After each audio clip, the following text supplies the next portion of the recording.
Fala galera, tudo bem com vocês? Professor Diego Fares aqui na área.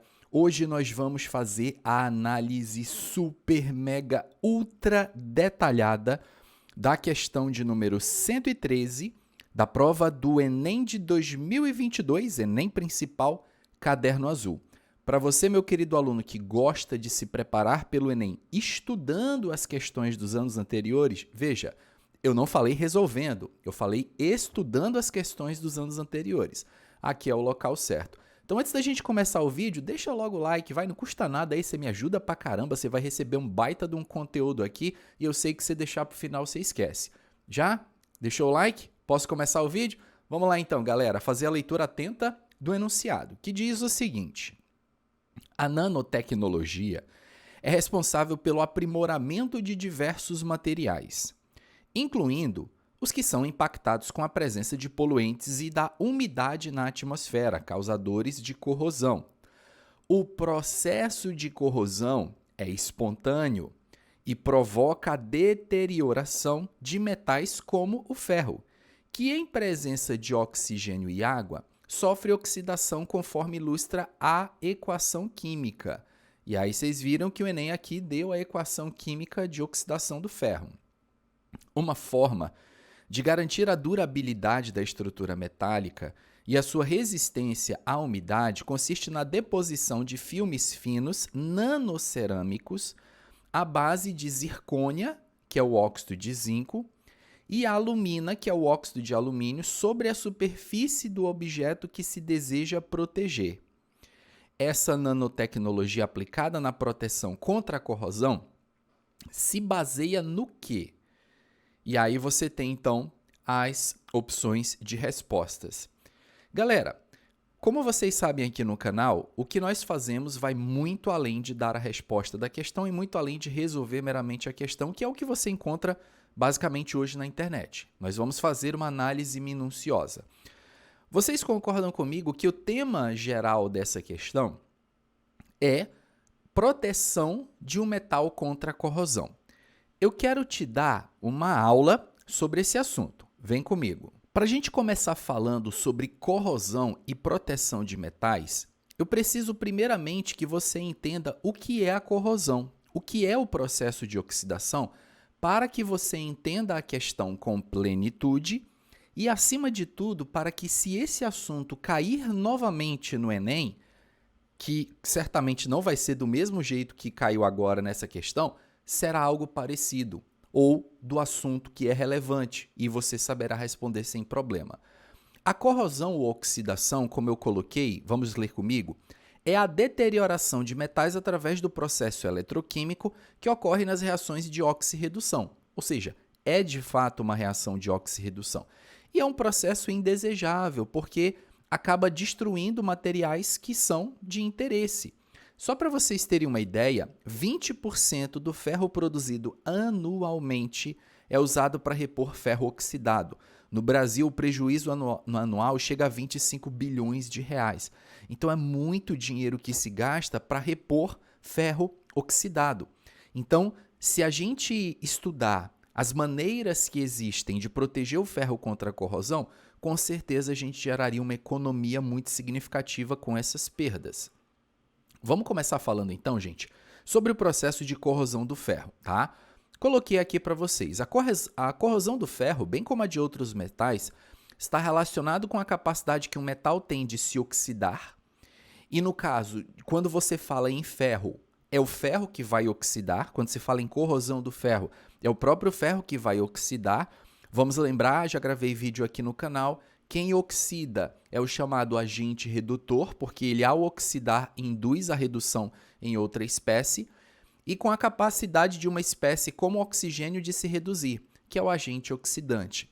Então, basicamente, o segredo para a formação da ferrugem é o ferro misturado com ar, misturado com a água. Ferro, ar e água vai produzir de forma genérica a ferrugem. Veja bem, quando eu falo ferro, ar e água, logicamente, ao falar de ar, eu estou falando do gás oxigênio, porque essa é uma reação de oxirredução. E sendo, portanto, uma reação de oxirredução, o ferro é o cara que oxida, o gás oxigênio é o cara que reduz. E a água auxilia esse processo todo a acontecer. Isso significa que, na ausência de qualquer um desses três integrantes, a reação de oxidação do ferro não irá acontecer. Então, se não tiver ferro, não tem ferrugem. É meio óbvio isso, né? Mas precisa ser dito. Se não tiver ar, se não tiver oxigênio, não tem ferrugem. E se não tiver água, também não tem ferrugem, galera. Dá uma olhada em um experimento que nós poderíamos fazer para ilustrar esse problema para vocês. Vocês estão vendo aqui no tubo 1 que eu tenho um prego mergulhado em água e o tubo totalmente aberto. Na segunda situação, eu tenho um prego também dentro de um tubo fechado e dentro desse tubo eu tenho sílica gel, que é um desumidificador. A sílica, gente, são aquelas bolinhas que vêm dentro de aparelhos novos. Sabe quando você compra um celular novo, quando você compra uma geladeira, um eletrodoméstico, algum equipamento, aí vem com um saquinho e dentro do saquinho vem as bolinhas? Aquilo ali é sílica. Sílica serve para remover a umidade, porque com menos umidade, a chance daquele material oxidar antes da hora é bem menor, tá? E o tubo 3, o prego aqui imerso em óleo. Qual desses três tubos vocês acham que o prego vai enferrujar primeiro? Ora, muito obviamente no tubo 1, porque aqui ele está em contato direto com o ar e com a água. No tubo 2, a reação de oxirredução de ferrugem vai ser lenta, porque a sílica ela tem esse efeito de remover a umidade, então na ausência da água esse processo não vai acontecer. E também no tubo 3, você tem o prego imerso em óleo. Vamos lembrar que o óleo é um agente hidrofóbico, ele repele água. Como ele repele água, então a água ela não consegue penetrar no óleo para vir aqui, juntamente com o prego, fazer o processo de oxirredução. É por isso que muitos materiais, quando a gente quer proteger, a gente usa cera. Então, quando você vê uma pessoa encerando o carro, né? Ah, lavou o carro, vou mandar encerar. Encerar, para que serve? Para dar brilho, ok? As ceras elas têm essa característica, mas quando você joga cera em cima de um determinado material, a água bate na cera e escoa, porque ela não tem interação química com a cera, porque tem polaridades diferentes. A água é uma substância polar, a cera é uma substância apolar. Fez sentido, gente? Show de bola. Vamos prosseguindo. Eu quero te mostrar as reações envolvidas nesse processo.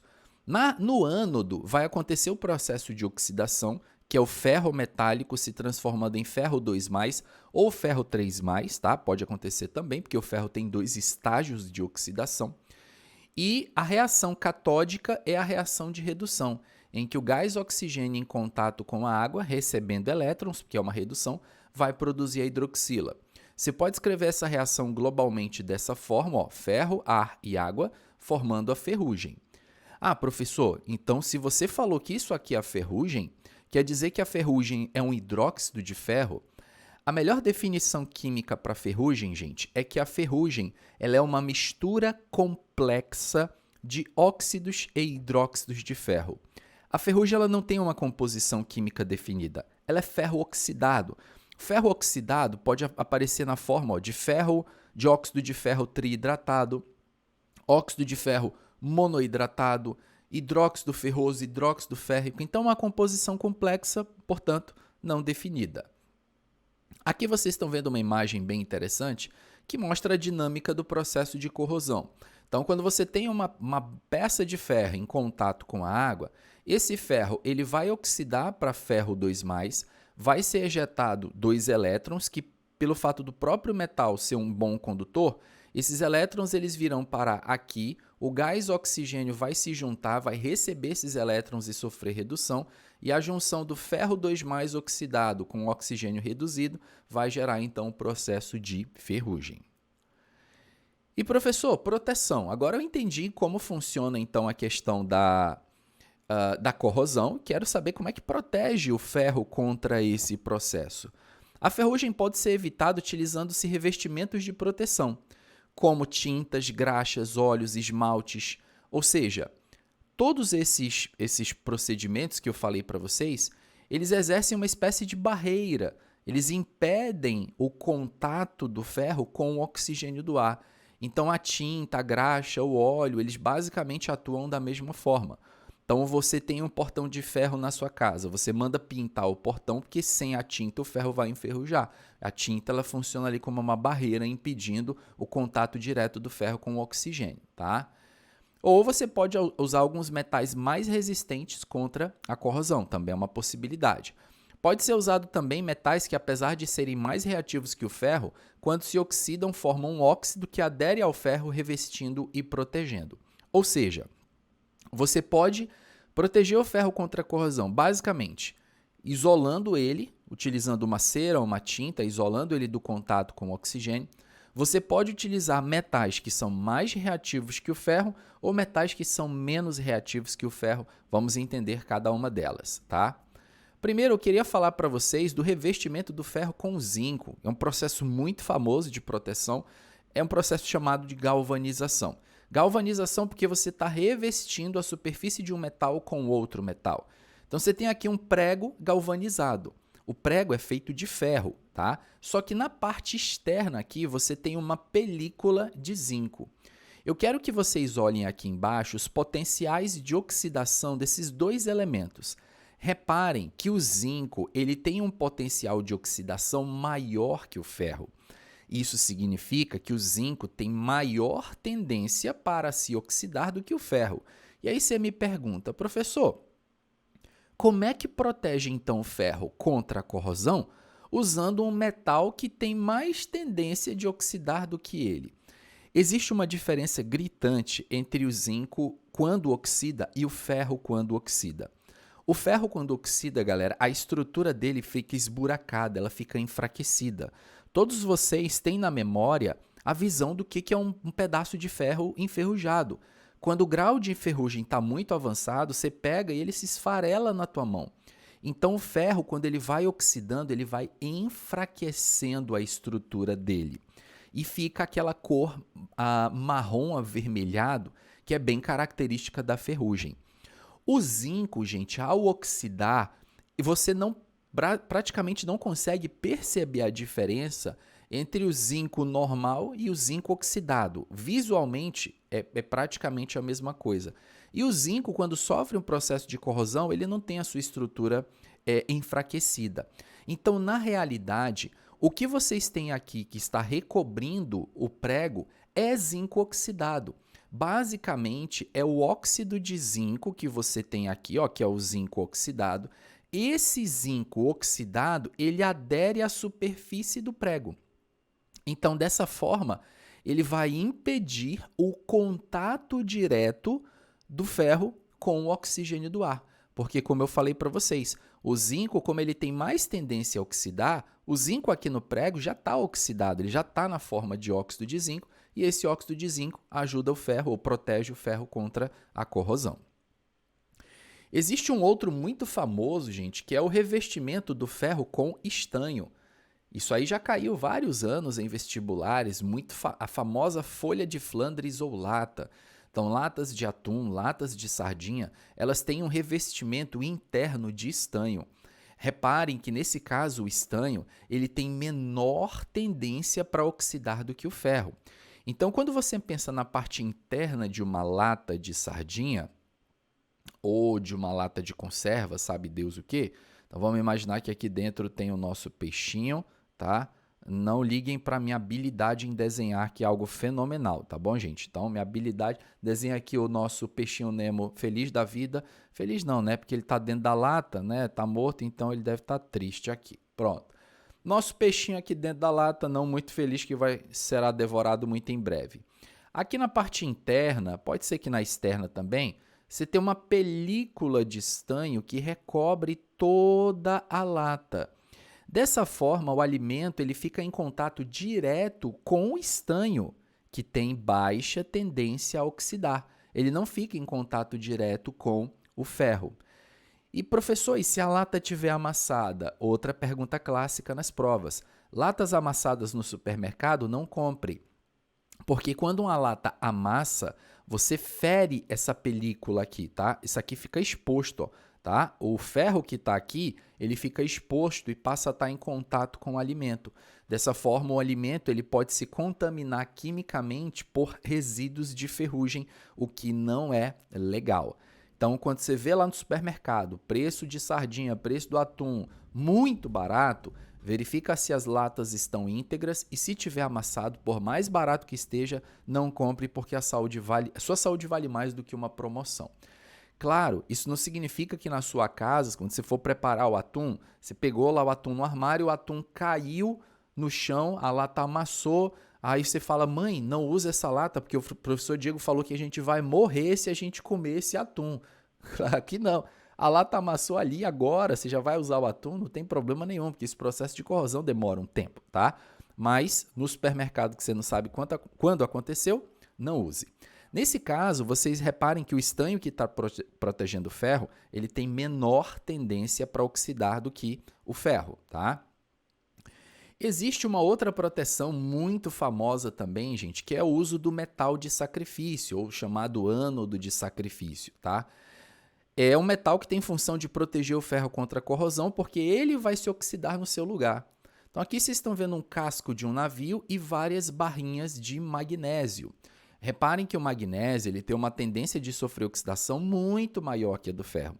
Então, quando os agentes externos, oxigênio, água, tocarem aqui no ferro para oxidar o ferro, o magnésio vai dizer assim, ei, eu estou aqui, ó. Podem me oxidar, porque eu tenho mais tendência a oxidar que o ferro. Eu vou me oxidar no lugar dele. Por isso que o nome é metal de sacrifício, porque em tese essa barrinha aqui de magnésio, ela se sacrifica pelo ferro. Obviamente que periodicamente essas barrinhas precisam ser trocadas, porque se elas estiverem completamente oxidadas, elas não mais irão proteger o ferro, tá, galera? Detalhe importante, essa proteção ela é chamada de proteção catódica. Cuidado para não confundir os nomes, tá, galera? Vejam bem, vou ilustrar aqui para vocês entenderem. Ó. Imagina que você tem aqui uma barra de ferro, tá? E aí você tem aqui o magnésio, que é o magnésio que está protegendo o ferro contra a corrosão. Os dois estão ligados por um fio, ok? Presta atenção para você nunca mais esquecer isso na sua vida. Ei, peraí. Você está assistindo essa aula e não deixou o like, é sério? Não estou acreditando nisso. Pelo amor de Deus. Onde que você encontra uma questão do Enem resolvida que tem uma aula aqui completa do assunto, hein? Pois é, meu querido, deixa o like, já deixou? Beleza. Já, professor, pode continuar, deixa o like. Tá bom. Então, desculpa que eu me empolguei, tá? Muito bem, ó. Lembra que o magnésio tem mais tendência a oxidar do que o ferro? Ó? Então, o fluxo de elétrons vai acontecer nesse sentido, ó. Magnésio dando elétrons para o ferro, certo? Logo, nesse eletrodo acontece o processo de oxidação, nesse eletrodo acontece o processo de corrosão, tá? De redução, desculpa, tá? Ânodo de sacrifício. Lembre-se que a oxidação, ela sempre acontece no ânodo. Quem já assistiu playlist de pilha aqui no canal sabe disso, ó. Macete vogal, vogal. Oxidação sempre acontece no ânodo. A redução, ela sempre vai acontecer no cátodo. Quem já assistiu playlist de pilha aqui do canal sabe disso, ó. Macete consoante, consoante. Redução sempre acontece no cátodo, oxidação sempre acontece no ânodo. Por isso que o nome do metal de sacrifício é ânodo de sacrifício, porque o metal de sacrifício se sacrifica oxidando e a oxidação acontece no ânodo. Então, ânodo de sacrifício ou metal de sacrifício ou proteção catódica. Peraí, professor, mas por que proteção catódica? Quem que você está protegendo aqui? Diz para mim, quem que você está protegendo? Professor, eu estou protegendo o ferro. Pois é, o ferro não é o cátodo? Então você está protegendo o cátodo, você está fazendo uma proteção catódica. Proteger o cátodo, proteção catódica. O ânodo vai se oxidar para proteger o cátodo, proteção catódica ou ânodo de sacrifício. Sacaram as paradas? Então, tem que ensinar para vocês essa jogadinha de palavras, que senão se você decorar, tropeça numa pedra e esquece tudo. E, obviamente, essa não é a minha intenção, tá? Aqui, galera, só mais um exemplo para vocês entenderem essa proteção contra a corrosão. Em tubulações metálicas, tubulações subterrâneas, usa-se muito a proteção com ânodo de sacrifício. Ó. Então, você tem ânodos, barrinhas de magnésio que ficam conectadas por um fio. a tubulação que é feita de ferro. E aí, com o passar do tempo, esse magnésio vai se oxidando e vai protegendo o ferro contra a corrosão. Periodicamente, esta barrinha precisa ser substituída, a barrinha de magnésio. Vamos voltar agora para a questão do Enem, que você teve uma aula do assunto. Lembram da equação que eu expliquei para vocês? Ferro, ar e água formando ferrugem. Aqui no caso o Enem resolveu escrever a ferrugem na forma de um óxido de ferro hidratado. Você já sabe, meu querido aluno, que existem várias formas de escrever a ferrugem. Então, o que ele está falando aqui? Vamos entender a pergunta e analisar as alternativas. Uma forma de garantir a durabilidade da estrutura e a sua resistência à umidade consiste na deposição de filmes finos nanocerâmicos. Deposição de filme. Lembra que a gente viu isso aí? Você deposita esse filme e esse filme ele vai servir como uma espécie de barreira, impedindo o contato do metal com o oxigênio do ar, impedindo com que ele sofra o processo de oxidação.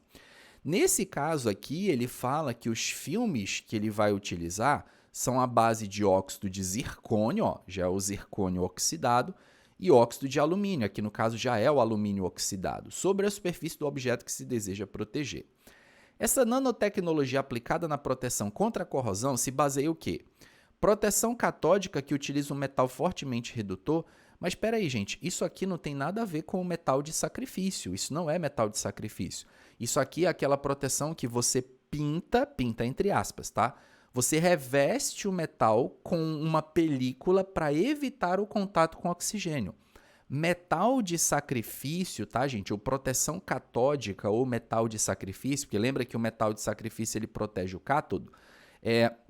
A proteção catódica, você precisa do metal colado no outro para que esse metal oxide, não é um revestimento completo em toda a estrutura, ou você pode ter o metal de sacrifício com uma barra de ferro conectada por um fio, que nem a gente viu agora há pouco, a barra de ferro conectada por um fio ao magnésio.